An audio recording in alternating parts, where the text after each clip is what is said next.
पढ़ने भेजा और कहा जब 500 अनपढ़ महार जब 28,000 को काट सकते हैं, तलवार से काट सकते हैं, तो हम अम्बेडकर को अगर कलम की ताकत दे देंगे और तलवार की ताकत दे देंगे तो फिर कितना काटा जा सकता है।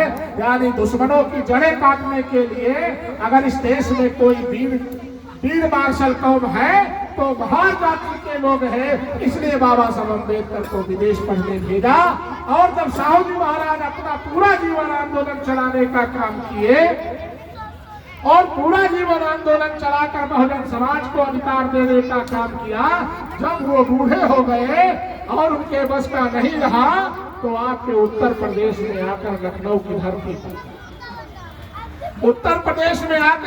की धरती पर कहा, सैकड़ों और हजारों लोगों के बीच में मंच पर बाबा साहब अम्बेडकर का हाथ पकड़कर उठाया और लोगों ने उस चित्र को देखा, उस घटना को देखा कि साहू जी महाराज ने कहा, मैं अब ज्यादा दिन जिंदा रहने वाला नहीं हूँ साथियों, मेरे मरने के बाद मेरे आंदोलन की जो बागडोर है अम्बेडकर के हाथ में होगी, मैं तो चला जाऊंगा साथियों, लेकिन तुम लोग अम्बेडकर का साथ देना, अम्बेडकर तुम्हारे आंदोलन को आगे बढ़ाने का काम करेगा।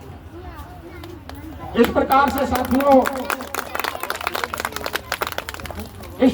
साथियों बाबा साहब अम्बेडकर ने साहू जी महाराज के आंदोलन को आगे बढ़ाने का काम किया और साहू जी महाराज का आंदोलन आज भी बाबा साहब अम्बेडकर नहीं रहे।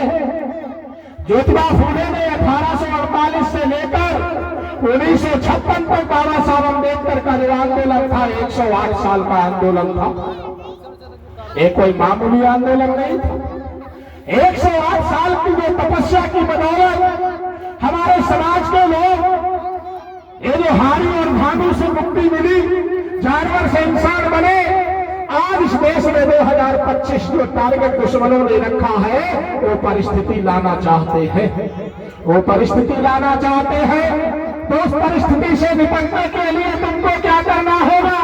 उस परिस्थिति से निपटने के लिए तुमको तैयारी करना हो। तैयारी कैसी करनी है?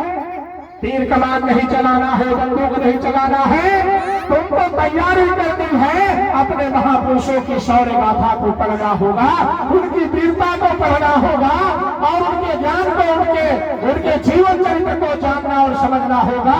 तब आपके शरीर में चेतना जागेगी, तब हम लोग जो है आने वाले समय में दुश्मनों का मुकाबला करने के लिए खड़े हो जाए।